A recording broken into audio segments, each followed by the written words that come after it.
¿qué artículos, qué enunciados normativos creen que debieran acompañarnos para poder, pues para poder estructurar la norma penal aplicable? Porque recuerden que la norma penal no son los artículos del código. El código tiene enunciados normativos. De esos enunciados normativos se interpretan y se deducen la norma. La norma es una construcción de la interpretación que se le hacen a varios enunciados normativos. Por ejemplo, si ustedes ven, los tipos penales están descritos normalmente solo a nivel objetivo, como el homicidio, pero ustedes deben integrar el dolo, que es el 22, ¿cierto? Se lo deben integrar y ahí van formando la norma penal. Entonces, lo primero que vemos es como mirar qué enunciados normativos creen ustedes que aplican. Artículos. Artículos, sí. Por ejemplo, ¿qué artículo creen? Entonces está el 365, que es el de porte. No, el 365 es el de porte. De la escopeta. Escopeta y munición, digamos, ¿no? Así. Pero la munición es de fusil, entonces es el 366. Ah, porque es de uso privativo. De uso privativo. ¿Y solo había de uso privativo? No. Estaba la escopeta Estaba que era la de uso defensa personal. El 365. El 376, 375. Y 376. ¿Por qué 376? Por el superpaciente. 376, claro, los estupefacientes. No, el 376 no entra porque... No, 366 no entra. Para mí tampoco. ¿Por qué? 38, el 38 acá. Calibre 38. No de uso privativo. Por el calibre. El 38 no es de uso privativo. El informe del policía tampoco lo dice que sea de uso privativo. Dice calibre 38. Bueno, eso es lo primero. 38 especial. 38 especial. No es un revólver, es común y corriente. No, el problema es la munición. ¿Qué munición es? 38 cartuchos. 75 cartuchos. Serían los tipos de incluir. Sí, eso depende del tipo de munición específica. Ese 38 es... No cualquier 38 es de uso privativo. Hay ciertos 38 que si cumplen ciertas características se vuelve uso privativo. Los revólveres Big Hueso son calibre 32 y 38. Revólver de Big Hueso. Así como me cuento, el zapatero de tus zapatos. Sí, pero... El perito de balístico no lo describió de una forma que nos permite establecer que es de uso privativo. Tiene razón. Pero no todo el informe ejecutivo. La Corte, en el relato de los hechos, dice que finalmente no se le imputa las armas. ¿Por qué razón? ¿Lo recuerdan? De pronto si leyeron esta sentencia. Las armas. Sí, no lo imputó por una razón. Y es que porque para la época en que ocurren los hechos, ¿qué época es? No estaba tipificada. No estaba tipificada la tenencia. La tenencia. 2011. Entonces, como no estaba tipificada la tenencia, listo. Y esto que acabo de decir nos lleva a algo importante que hemos visto sobre los hechos jurídicamente relevantes. Y es que los hechos jurídicamente relevantes deben tener una característica. ¿Cuál? Temporal. Deben estar, ¿qué? Circunstanciados. Miren que acá lo que permitió ipso facto quitar, digamos, este artículo más allá de la discusión que pudiéramos llegar a tener era el año. Si no tuviésemos el año, que pudiera pasarse. Hay acusaciones que llegan hasta sin año. Dice, un día cualquiera, literalmente un día les voy a traer un fragmento de una que dice un día cualquiera, de una cosa cualquiera. No, mire, ustedes hagan el análisis de las acusaciones en relación con delitos sexuales de niños. Muy pocas traen el espacio temporal. Que la niña fue accedida en múltiples ocasiones y ya. Algún día.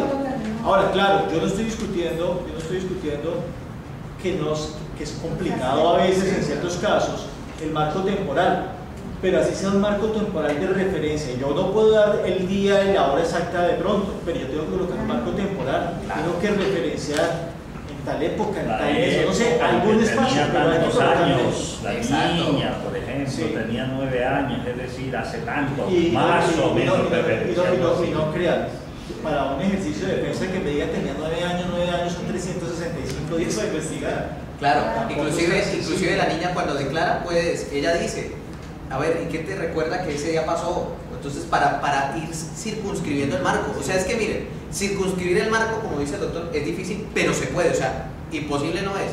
Y en última, si algo fuera imposible, ¿cómo llevar a juicio con unos hechos que ni siquiera la fiscalía tiene claros? O sea, si ya fuera absolutamente imposible, y la ley del ¿cuándo te accedieron? No, ni idea. No, porque puede decir, pues yo estaba viendo el programa Bichos, solo se da sábado y domingo. Exacto. Y estaba en vacaciones. Exacto. No fue todo el año, sino yo estaba en vacaciones. Ahí podemos llegar. Se podía evitar, sí. Exacto. Mi Entonces, mamá fue a comprar las cosas para el almuerzo. Hombre, fue antes del almuerzo. Entonces, acabamos de ver en este caso lo importante circunstancial. Miren cómo descartamos de una vez todos los otros dos tipos penales, más allá de la discusión si era privativo o no privativo, simplemente con establecer la circunstanciación del año. Entonces tenemos el porte de estupefacientes. Bueno, ese es el más, digamos, evidente, ¿no? ¿Qué más necesitamos? Primero, el artículo 376, desde el punto de vista de la teoría del delito, ¿qué parte del delito representa? ¿Cómo? El artículo 376, que es el porte de estupefacientes, pero tiene un nombre más largo, ¿qué parte o elemento de la conducta punible o delito representa? Conservar. Tipicidad. Sí. No, el tipo penal. Recuerden que la tipicidad, ¿qué es? Juicio afirmativo. La tipicidad es el resultado del juicio de tipicidad. Tipo penal El tipo es penal. la descripción, el enunciado normativo es la descripción. En El abstracto. juicio de tipicidad es el ejercicio de comparación o subsunción. Y la tipicidad es el resultado positivo. Entonces, el 300... ¿Cómo? El elemento, la sustancia. No, lo primero que estaba presentando era esto. El artículo 376, este artículo, tiene ese artículo que tiene un nombre que se llama tráfico de estupefacientes. ¿Eso qué parte de los elementos del delito es? Primero empecemos con otra cosa. ¿Cuáles son los elementos del delito? ¿Cuál es el primer elemento?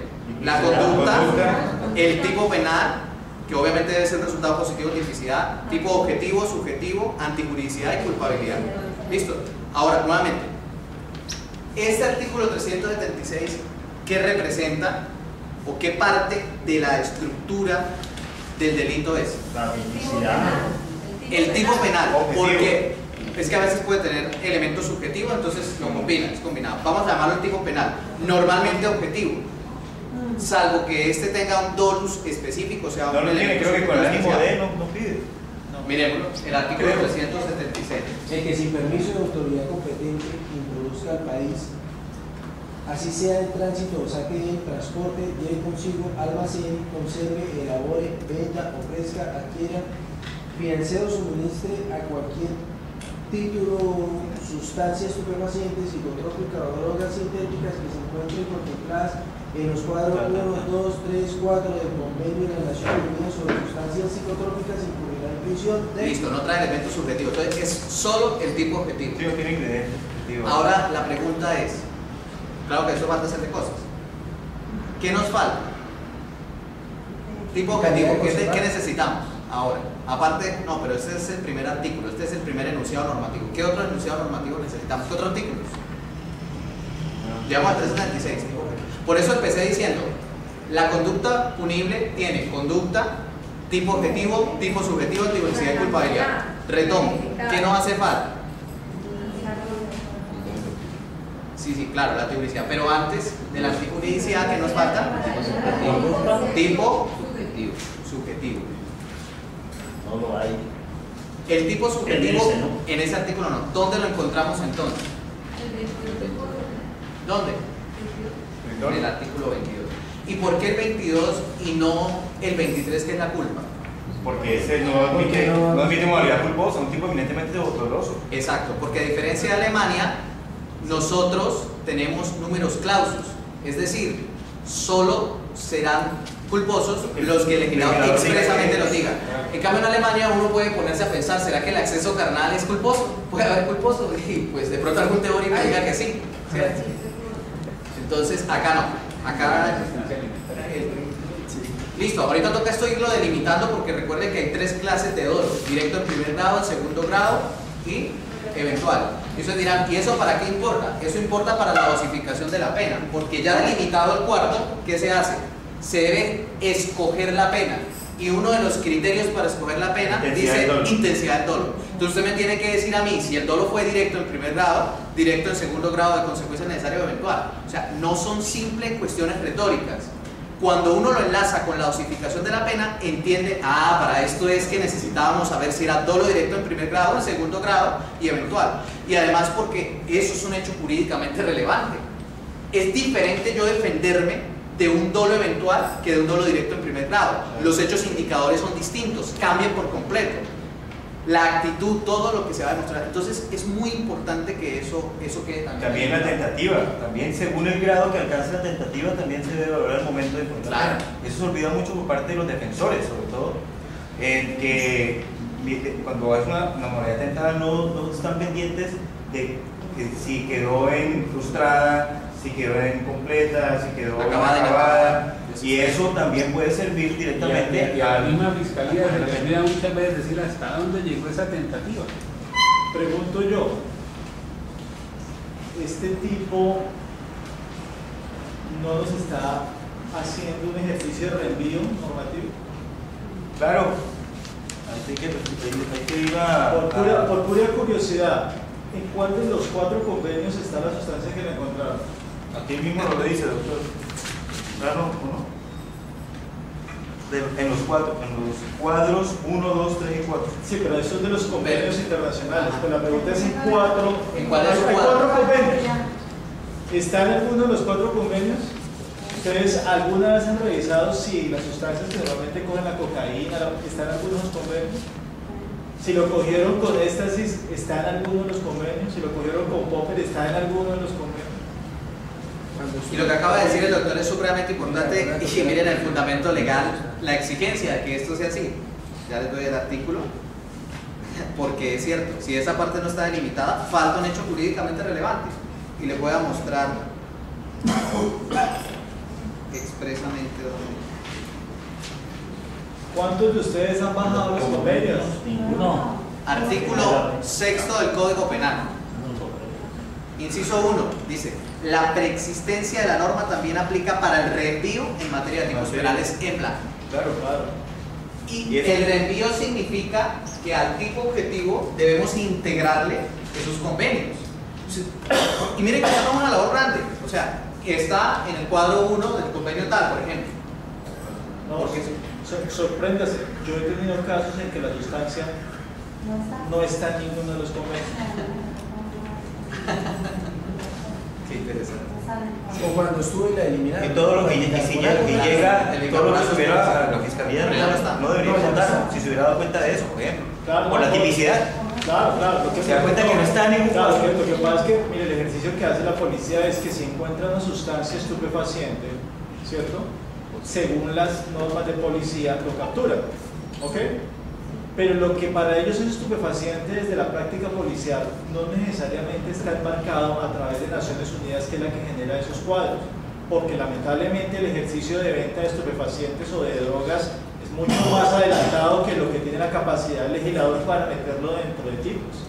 Entonces el problema es que hoy en día hay un montón de sustancias que se venden en comercio que no están ahí metidas. Entonces el riesgo para nosotros, ¿cuál es? No consultar, aparte del ejercicio obvio de que toca mirar si el reenvío es efectivo. Dese en cuenta cuando uno está manejando un delito de administración pública, cómo esa vaina así se mete hasta el final. Que si estamos hablando del incumplimiento de un contrato, entonces usted mire si efectivamente la obligación está instituida en algún lado como legal. Si uno hace todo el ejercicio, uno al reenvío lo manda. Pero cuando hace este tipo de cosas en estupefacientes especialmente, ni siquiera los jueces se han preocupado de mirar cuál es el listado. Ustedes vieran cuando uno imprime los 4 convenios, lo grande que le queda el paquete, porque sobre todo el primero es extensísimo. Y ojo, no debería ser, no es deber de nosotros. La Fiscalía ha debido decir incluido en el listado tal del convenio tal de tal fecha, porque entre otras cosas los convenios también tienen unas fechas que delimitan la validez de ese convenio, precisamente por el problema que le tiene de legalidad. Claro. Pero convenios son internacionales, ¿no? Desde que se hace la Los convenios son integrarlo del o sea, convenio. que varios países los tengan también como drogas. Nosotros que los tengamos porque nosotros los suscribimos. Por eso, pero en comparación con quién se conviene, digamos, ¿con quién se pone de acuerdo ahí? ¿Qué? Los convenios, digamos. Eso no, como son a través de la ONU, es a través del organismo que maneja protección de estupefacientes en la ONU. Que es la oficina de Supuestamente, Bueno, entonces ellos tienen un listado de las drogas ilícitas. Sí, en 4 convenios que han hecho. Lo interesante de esto, en el fondo, ¿qué es? Que es la gran discusión. Los agregados o los pactos adicionales que se colocan a los convenios. Protocolos. Bueno, o sea, no quiero meterme en la palabra técnica específica si son convenios, protocolos, pero lo que sea. Si son adicionales, obligan a estar pendiente del marco temporal respectivo. Porque es que un convenio, ojo, ¿cuál es el problema? Ustedes saben que los convenios es el marco inicial de acuerdo que hay en la ONU, pero los convenios pueden ser agregados posteriormente. Entonces esas agregaciones posteriores obligan, como esto es un reenvío, a estar pendiente si en el marco temporal de una acusación específica era aplicable o no era aplicable el marco del convenio. Porque pueda que esté hoy incluido, pero en la fecha de los hechos existía esa sustancia. Ahora claro, el problema es que nosotros normalmente lo manejamos todo el tiempo, son cocaína, marihuana, pero a veces le llegan a uno otras sustancias. Y es más, si ustedes revisan, yo hasta donde recuerdo la palabra cocaína no aparece ahí, porque acuérdense que la cocaína tiene un nombre particular. Sí. Entonces toca mirar dentro del convenio científicamente cómo fue señalado. O sea, si ustedes se meten en el fondo, esto no es tan decir el convenio, no. Es un problema de legalidad que va al fondo y que lamentablemente nosotros eso no lo pasamos por alto. Yo le puedo jurar del 90%, del 100% de los jueces, el 90% nunca ha mirado si así sea la marihuana, algo que se coge todos los días, está en los convenios. Sí, es cierto. ¿Qué nos falta? ¿Qué enunciados normativos? Que nos faltan muchos, ¿no? Pero digamos, otros básicos.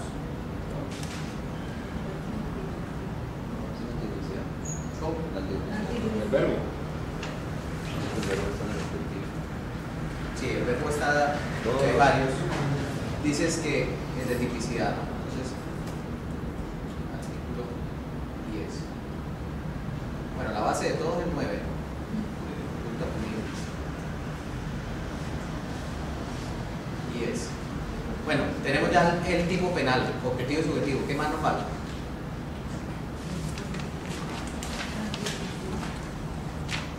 ¿Y ese dónde está? En el artículo 11. ¿Cuál otro? Culpabilidad. 23. El 23, ¿por qué? El 23 No. es preterización. Ah, el 33, a ver, el de imputabilidad. Una cosa, ¿cuáles son los elementos de la culpabilidad? La culpabilidad tiene 3 elementos, o si lo tomáramos la categoría roxiniana, 4 con la necesidad de la pena, ya lo llamaríamos responsabilidad, pero tomémoslo como culpabilidad, juicio de reproche. Tenemos los siguientes elementos: exigibilidad de comportamiento acorde a derecho, o sea, que la persona tuviera la posibilidad de actuar conforme a derecho. Esa expresión que les acabo de decir no aparece en ninguna parte del código. Los abogados, los jueces, los fiscales la deducen mediante un tipo de argumentación que se llama argumento a contrario sensu, y lo deducen del artículo 32, entre otros, del Código Penal. El artículo 32 contiene las ausencias de responsabilidad y dice: no hay responsabilidad cuando una persona, por ejemplo, actúa en insuperable coacción ajena. Entonces uno dice, si no hay responsabilidad, entonces ¿qué será? Eso es el aspecto negativo. ¿Cuál será el positivo? Ah, pues que cuando uno está en insuperable coacción ajena no tenía posibilidad de actuar de otra manera. Entonces, de las ausencias de responsabilidad se deduce el aspecto positivo, como por ejemplo ese. El otro elemento es la conciencia de lo ilícito. La conciencia de lo ilícito no está expresamente en ninguna parte del Código Penal. Sin embargo, está en el artículo 32, numeral 11, cuando dice que no habrá responsabilidad si la persona actúa con un error invencible sobre la licitud de su conducta. Entonces dicen, eso significa que si no está en error, pues conoce. Si conoce lo ilícito, es un elemento. ¿De dónde? Doctrinariamente se entiende que es de la culpabilidad. Y tampoco la imputabilidad aparece en el código. Aparece lo contrario, la inimputabilidad. Entonces, esos elementos a los que he hecho alusión no están expresamente en el Código Penal y debemos nosotros deducirlos. El que no estén expresamente no significa que no sean obligatorios, porque sí hace parte de lo que es el orden jurídico de la norma penal y se deducen de los artículos que les acabo de hacer alusión.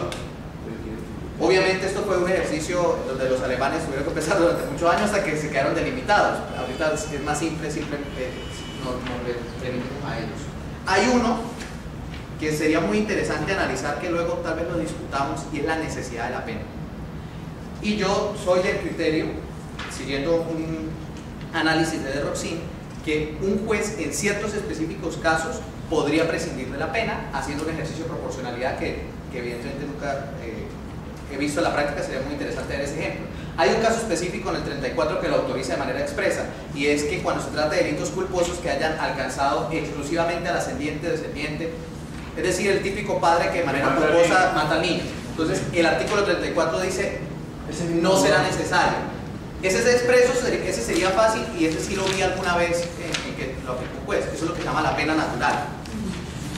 El principio de oportunidad recogió en varias hipótesis cuando hay falta de necesidad de la pena, cómo se aplica. Entonces uno podría pensar si tal vez con la institución del principio de oportunidad sí, entonces impide que el juez pueda hacerlo. Pero sería muy interesante en algún momento discutir sobre la necesidad de la pena, porque por algo están los principios, y es qué tan necesaria puede ser o no esa pena. A partir de esto nosotros faltan también otros, ¿no? Por ejemplo, el artículo 25 dice que es de acción o de omisión, y los artículos subsiguientes, y también el 14 y otros, donde delimita el ámbito temporal, espacial, que es de donde se deduce que los hechos jurídicamente relevantes deben estar circunstanciados. Entonces vamos a incluir aquí, ¿en cuál de estos cuadritos incluimos la autoría o participación? Y lo primero que nosotros debemos es comprender lo que significa dispositivo amplificador del tipo. ¿Por qué se llama así? Dispositivo amplificador del tipo. Me modifica o me modifica no la pena, te amplía el tipo penal, te lo vuelve más grande. Porque si no, si uno nos vamos literalmente al artículo 376, dice el que no. Eso significa que si hay dos personas no se puede. hay que absolver a uno. Y por técnica legislativa no podía ir poniendo todas las hipótesis porque quedaría un código gigantesco. Entonces se crea el dispositivo amplificador del tipo, que lo que hace es que uno integre y pueda decir que aplica o no esa situación. Pero ojo, la participación tiene unos principios como ejecutividad, convergencia intencional. O sea, hay varios principios que son muy importantes que hacen que no apliquen para ciertos delitos. Por ejemplo, los delitos plurisubjetivos no admiten dispositivos amplificadores de extensión. Entonces, el concierto para delinquir, ¿hay coautoría? ¿Se necesita utilizar la coautoría? ¿Por qué no se necesita? Porque es que el tipo te exige, porque él ya lo trae. Que sea de dos más, o sea, la plurisubjetividad, que sea un... Entonces, esa serie de circunstancias nos llevan a analizar y a comprender lo importante de la dogmática jurídico-penal y cómo importa acá. Entonces, ¿en cuál de estos incluimos?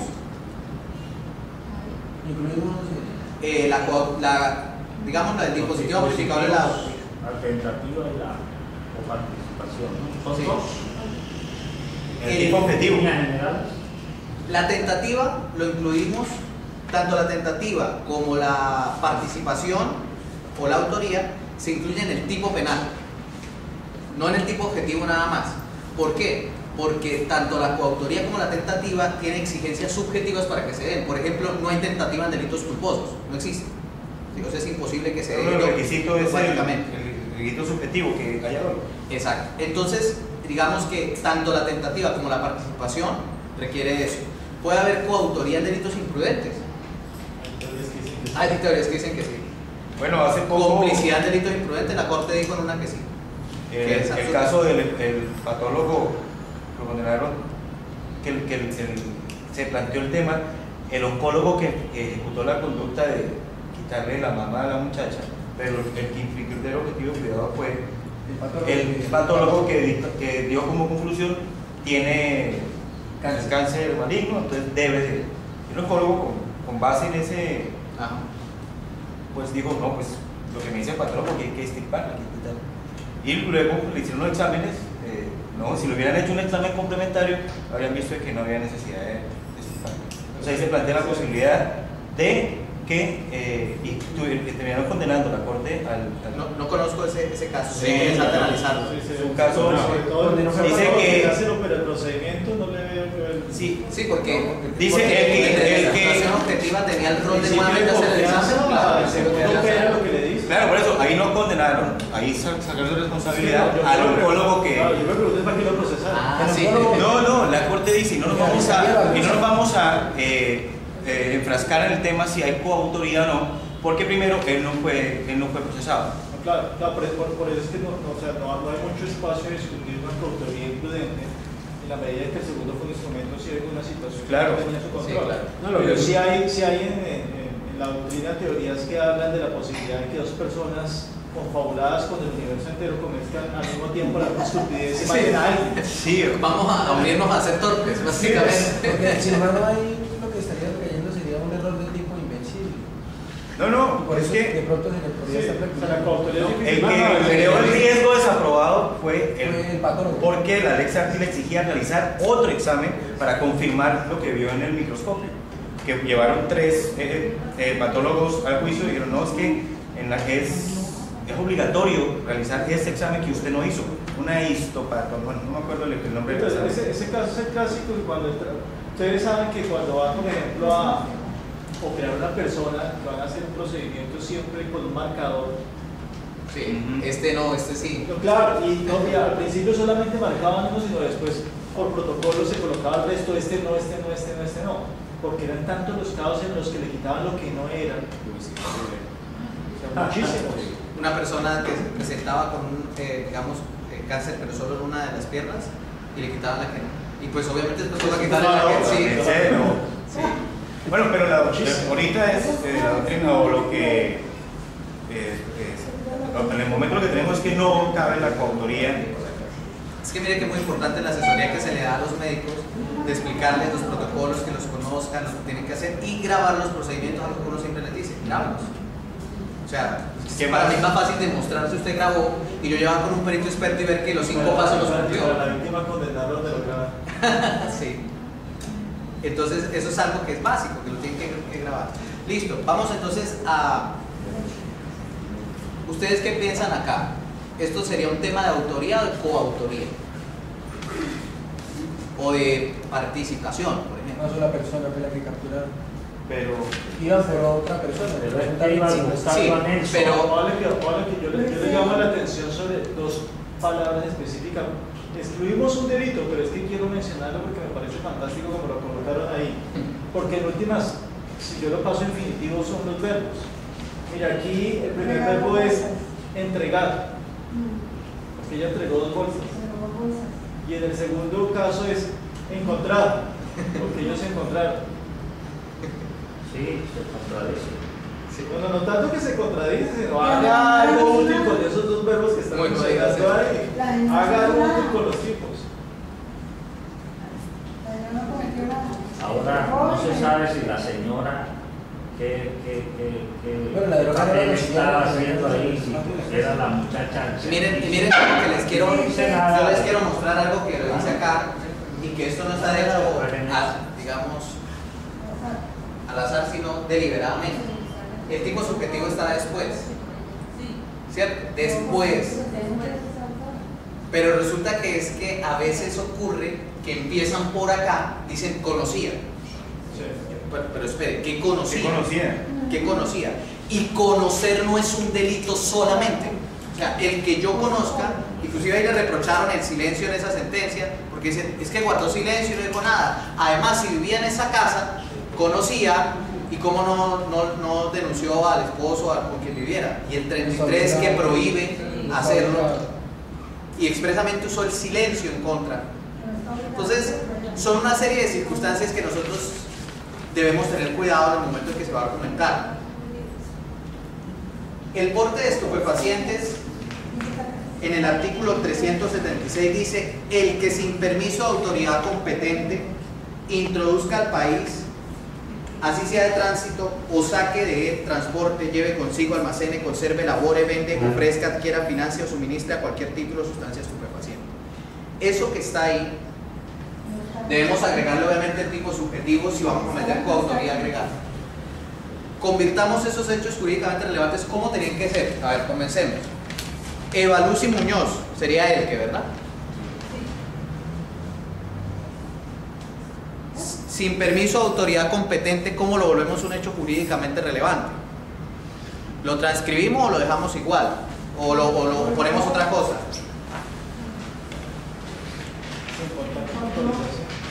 Sí. No, sin contar con... Sin contar, Pero curiosamente se cuenta que en las acusaciones relativas a estupefacientes nunca colocan sin contar con autorización. Claro, No, y tiene dicen. que ser un A lo hecho. máximo que dicen es que le encontraron tal cosa, pero nunca dicen que esa persona carecía de la autorización. Lo que ocurre al contrario cuando se trata del delito de porte de armas, que Ahí sí traen a colación que no tiene autorización. Ahora, es curioso porque en los dos casos el mecanismo investigativo es exactamente el mismo. Para establecerse una persona, bueno, casi el mismo, para establecerse una persona no tiene autorización para porte de arma, ¿qué se hace? Se consultan las bases del SINAR para establecer si a la persona le han concedido esa autorización.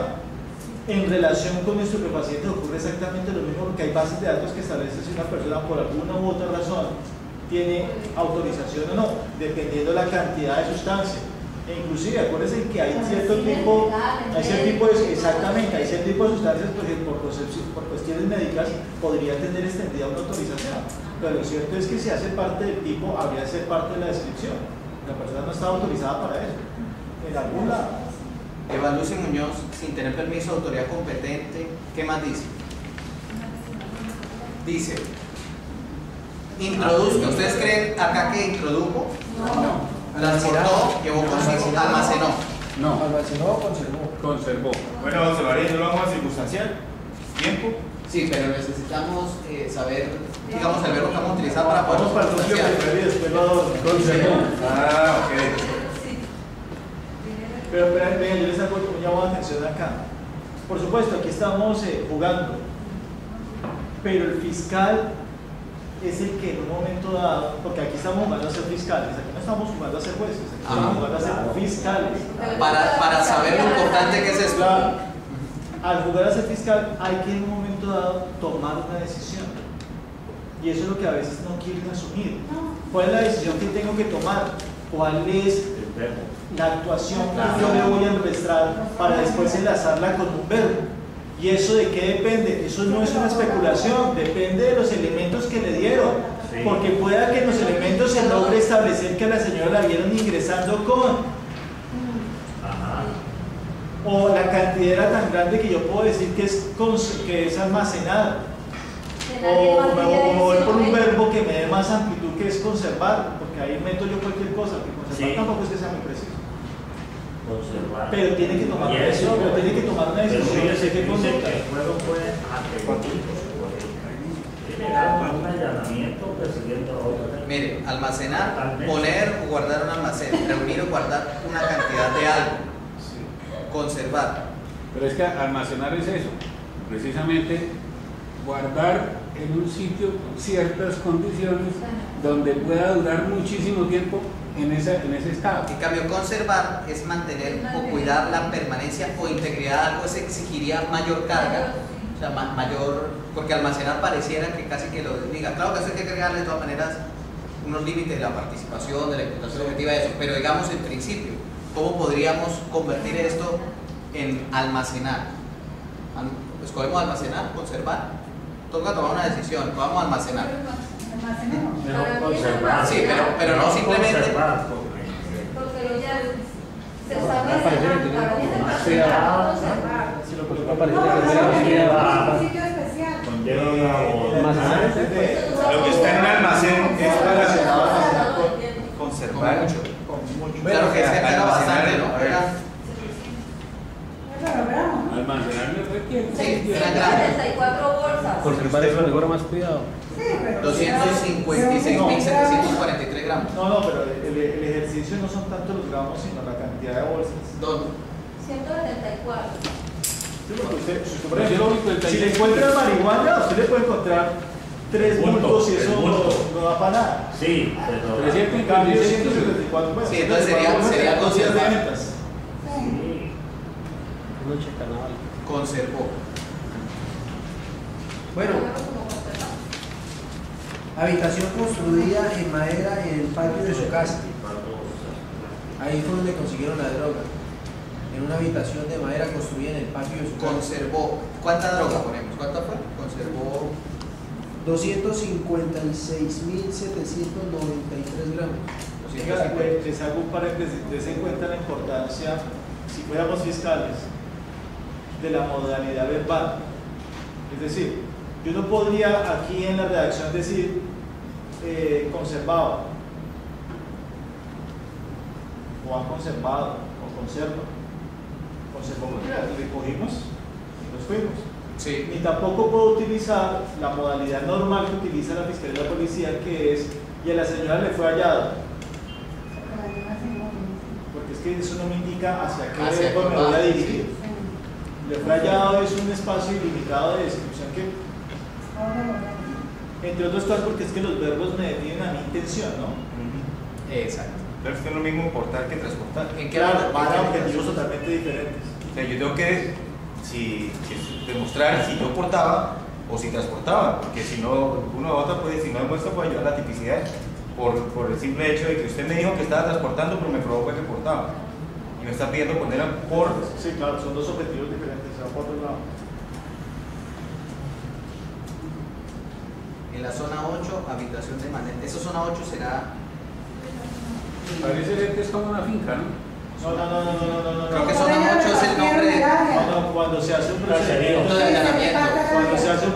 de allanamiento, se divide el espacio en zonas.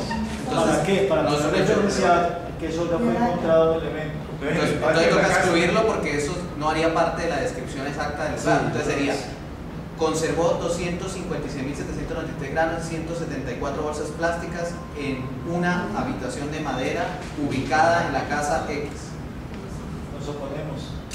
Pero de todas maneras aquí no Porque está. conservar bolsas plásticas no es ningún delito. Sí. No, pero antes estaban llenas de coca. Pero me está con eso. Estas plásticas que contenían.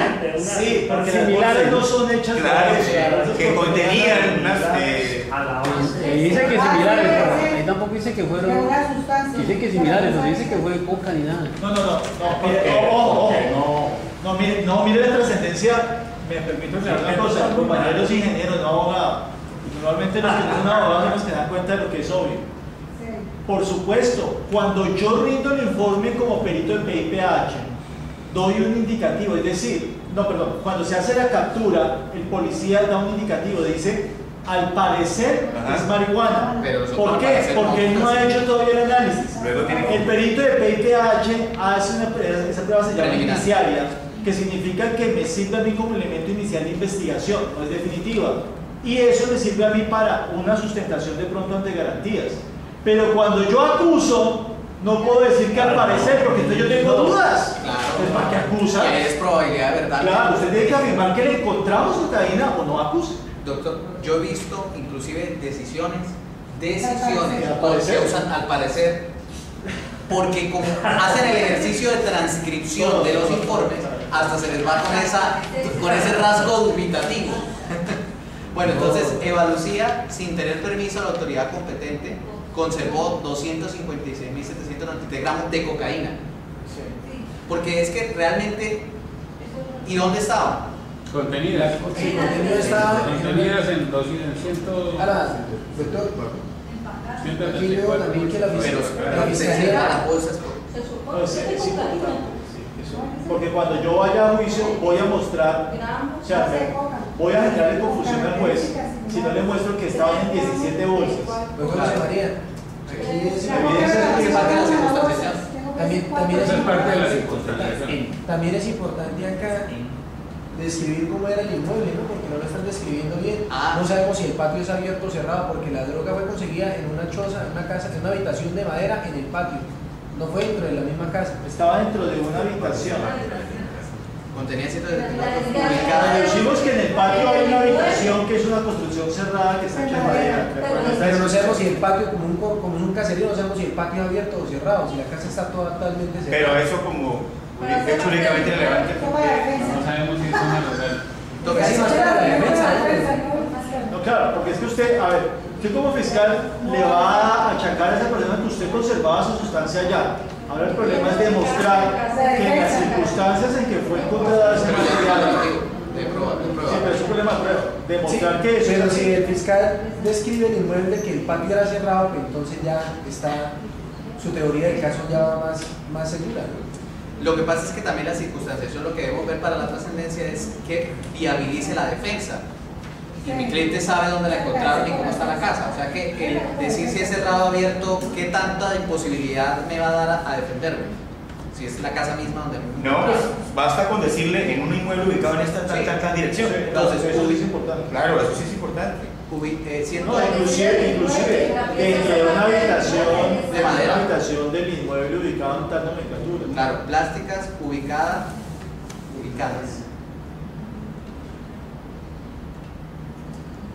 En una habitación de madera. Ahora, yo le soy sincero, a mí en el patio de la casa. A mí no me parece descabellado, porque es que creo que nada lo impide. Para evitar se complique descripción de inmuebles que es enredado, ¿cierto? Hacer la relación que hizo el perito de hallazgo, es decir, dentro del inmueble ubicado tal, en la zona 8, de acuerdo al procedimiento. O sea, yo puedo referenciar la zona 8 como un ejercicio geográfico. En los hechos. Bueno, nada, no. Miren, conservar es un verbo que permanece, ¿no? Es una acción que permanece. Entonces tenemos que permanecer, entonces tenemos que darle un inicio, un final, pues cuando llega y lo extrae. Pero ¿cuál sería el inicio? Es que yo lo veo más como almacenar, un almacenamiento de, como hacen los almacenes, donde almacenan el producto para luego comercializarlo. Yo le hago ese ejercicio, no sé, para diferenciarlo de conservarlo, quiero conservar dentro de mi ámbito de dominio. Como conservar el lugar con más de cuidado. Y conservar no es con más de cuidado, como más cuidado, más menos enredado para el caso. Una casa donde se utiliza para ir almacenando, para ir comercializar, para eso almacenar.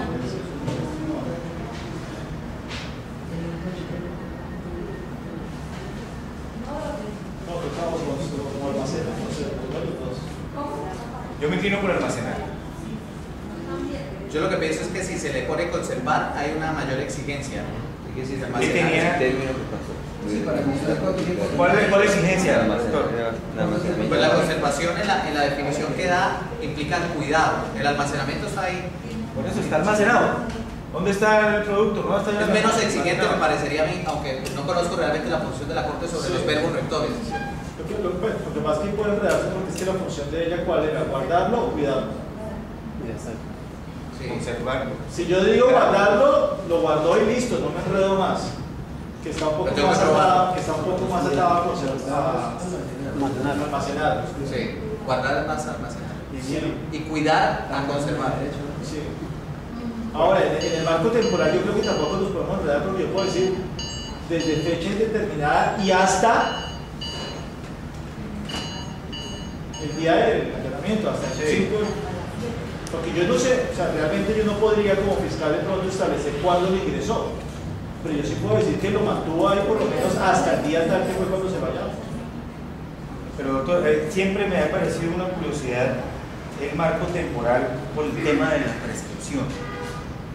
Tuve un caso cuando estábamos en el tribunal que no supimos cuándo fue el último, estaban en un concurso y estaban alegando, no, esto ya prescribió, porque la investigación no, pues tomemos el último acto del tráfico de inmigrantes, lo tomamos como la última investigación que se hizo el día antes de la captura. Entonces, no, ustedes tienen una investigación de 2 años, con seguimientos, con interceptaciones, con videos, con todo. Y entonces me hablan aquí durante los años tanto y tanto. ¿No? Pero entonces, ¿cuándo empieza el término prescriptivo? Lo que pasa es que, digamos, la posición que hay en la doctrina es, hay, digamos, 3 formas para manejar. Desde el Los último delitos acto, progresivos, son permanentes del último acto. están los progresivos, que funcionan igual, están los delitos continuados, que es otra figura, y ejecución permanente. Me refiero a los que el último acto aplica. En este caso, como me lo pintas, ¿cómo era? Se daban No, el durante tiempo. 2 años cometieron el delito de tráfico, comunicación, perdón. Tráfico de migrantes. El ejemplo que Tráfico da, de migrantes, e introdujeron y sacaron del país personas sin el requisito o con trocha, bueno, un muy sencillo, por los pasos no habilitados, creo que dice. Sí, pero es que póngale cuidado que el problema no está acá, o sea, al contrario, está acá y no en la proposición. Es que el delito de tráfico de migrantes no está dirigido a demostrar que había una empresa dedicada a, sino está dirigido a demostrar que traficaron con María, para demostrar cuestiones específicas. puntuales. Usted no puede hablar del concepto general, sino tiene que hablar que con tales personas se hizo el ejercicio, entre otras cosas porque a mí me parece digamos, una doble afectación a la víctima, no decir sobre quiénes fue que se hizo ese tipo de ejercicio. Entonces, lo que yo creo es que usted no puede en la acusación decir, es que estas personas se dedicaban al tráfico de migrantes de 2007 a 2008. Sí, muy interesante cómo me lo propone, pero aterrícelo. Si no está por cierto, si no está por cierto, Claro. No, doctor, pero yo digo todo el tiempo. ¿Cuándo? Pero es que lo que dice el doctor ¿Eso lo dice usted? Sí, los tráficos. Los específicos. Es que volvemos al problema. ¿Cuántas personas traficaron? Por María fue uno. Claro, Esta tal día, Claro, porque cada una tiene. Volvemos al problema de los actos sexuales. Entonces, a esta niña la estuvieron abusando en múltiples ocasiones. ¿Eso qué significa? ¿Desde cuándo? Sí. Y es más, la peor parte es cuando hacen la toma de la información, porque le dicen, la ponen a ella a hablar de un montón de generalidades, que uno no termina sabiendo, ¿será la primera vez? ¿Será la última vez? ¿Será que de 10? O sea, ¿de qué están hablando? Y en reglas de entrevista lo primero que le enseñan a usted es que usted tiene que aterrizar los temas, es decir, hablemos de la última porque supuestamente lo último es lo que está más en memoria. Y a partir de la última empieza a trabajar hacia atrás, pero concrete cada cosa, porque usted no puede meter en un solo paquete lo que ocurrió en 2 años, porque entonces usted no sabe realmente qué fue lo que pasó y como acusación no podría montar, si usted es respetuoso de los hechos relevantes, nada a partir de ahí, porque eso es general. Y ahí entra en el ámbito de la especulación. Totalmente. Y de no probar, porque usted ¿cómo dicto yo sentencia? Es más, uno de los grandes problemas que tienen los jueces cuando hablan de esta cuestión de delitos sexuales es que los concursos quedan anulados. ¿Cómo es posible que le accedieron 15 veces y usted lo va a condenar por uno solo? Porque en última solo fue un cargo. Y todo porque es que no se concretó en hechos. ¿Cuántas veces, cuántos cargos le está montando usted? Si era un tráfico de migrantes, ¿cuántas personas? Porque es que el tráfico de migrantes también admite concurso. Si usted traficó 5 personas, son 5 cargos de tráfico de migrantes. Claro. Entonces, ¿dónde está la eficiencia de la investigación? Ahí sí ya no, eso es pura investigación, claro. Pero a veces en la investigación y cuando hacen la acusación, ejemplo, se lo digo. El tolo, ¿cómo lo pondríamos? ¿Le falta algo al elemento objetivo? Si no, le vamos a meter coautoría. Eva Lucy Muñoz, sin tener permiso de autoridad competente, conservó 156.793 gramos de cocaína contenidas en 174 bolsas plásticas ubicadas en una habitación de madera en el patio de la casa del inmueble en nomenclatura X desde fecha indeterminada hasta el día 23 de junio de 2011. Siempre habla de ella, yo creo que es su autoría. De la casa de su Entonces casa. Yo creo que es su autoría, porque siempre habla de ella. No, presunto autor. Sí, toca especificar la casa de quién. ¿Quién será? Puede ser de su casa. ¿Te conocía? No, yo creo que es relevante el dato si es de ella. Si no es de ella, no es relevante, porque si es de ella, me ayuda en los elementos subjetivos de prueba, porque es su espacio de dominio. Ahora, claro, si no es de ella, realmente es un problema. Claro, no, pues ahí es dolo que... Pero igual, si es arrendada, no es de ella, pero es su espacio de dominio. No, por eso, toca establecer, es que una de las cosas que tengo que establecer es cuál es la relación de ella con el sitio. Si no es de ella, ¿será que es arrendado? ¿Será que se lo prestaron? Si ¿Será que ella estaba no cuidándolo ahí? Venía de paso. Claro, pero cualquiera de esas situaciones es relevante, en hechos relevantes, es relevante. En la medida en que me da el espacio de dominio, me da también elementos sobre lo subjetivo. Es que ella sabía o no sabía, le puedo achacar ahí un elemento adicional. Pero tengo que decir que... Bueno, entonces dice el artículo 22, la conducta es dolosa cuando la gente conoce los hechos constitutivos de la infracción penal y quiere su realización. Vamos a ponerle un dolo directo en primer grado para no... Sin complicarnos, complicarnos. No, son que no prosperó esa providencia con esos hechos así regalado. Sí, pero lo terrible no es eso, lo terrible es cuánto manejamos nosotros de vino talante que Pero, llega a la claro, sentencia condenatoria. estos son los hechos que narró el informe, es decir, lo primero que hicieron las No, está la acusación, está la acusación. Ahora, que pero la procede con el informe fue lo que cada uno construye los hechos con los es que país, doctor, aquí no lo ¿qué veo. país? Lástima que no estuvieran, lástima que en esta Sí, reunión no estuvieran fiscales, ¿no? Eso no. Lástima que en esta reunión no estuvieran fiscales para que se dieran. Pues yo le puedo decir que están tratando de trabajar ahorita en un proyecto sobre eso porque se han generado varias novedades. A partir de la sentencia de la doctora Patricia se ha generado, lamentablemente hasta ahora, la conciencia de la trascendencia de la acusación. Y eso está empezando a tener impacto y los está obligando a ellos a replantearse no solamente cómo se hace bien la acusación, sino cómo es la estructura para organizar el trabajo de la fiscalía. Sí, es que esto es un problema que Este proyecto lo está haciendo el doctor Oscar Toro y lo está en YouTube, creo que está en YouTube, en talleres a fiscales. Es el programa, creo que el que nos dio la embajada, que hicimos el Claro, diplomado de la y universidad. también en YouTube el doctor Bedoya tiene uno donde desarrolla toda la teoría del caso y las preliminares con cuadritos recreando como más o menos lo que se debe hacer. Y este es un ejercicio que, digamos, en mi práctica, yo como defensor lo hago, porque es que debo hacerlo.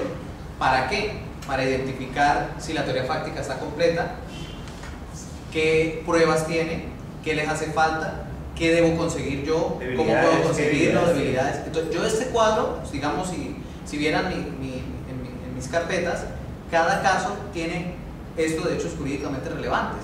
Inclusive hago el ejercicio de la manera más ideal, o sea, yo me pongo en la posición de un fiscal ideal en que hace toda la proyección completa de hechos jurídicamente relevantes para ver y contrastarlo con lo que él puso y poder identificar, digamos, eso. ¿Qué opinan de este tipo subjetivo? Asimismo,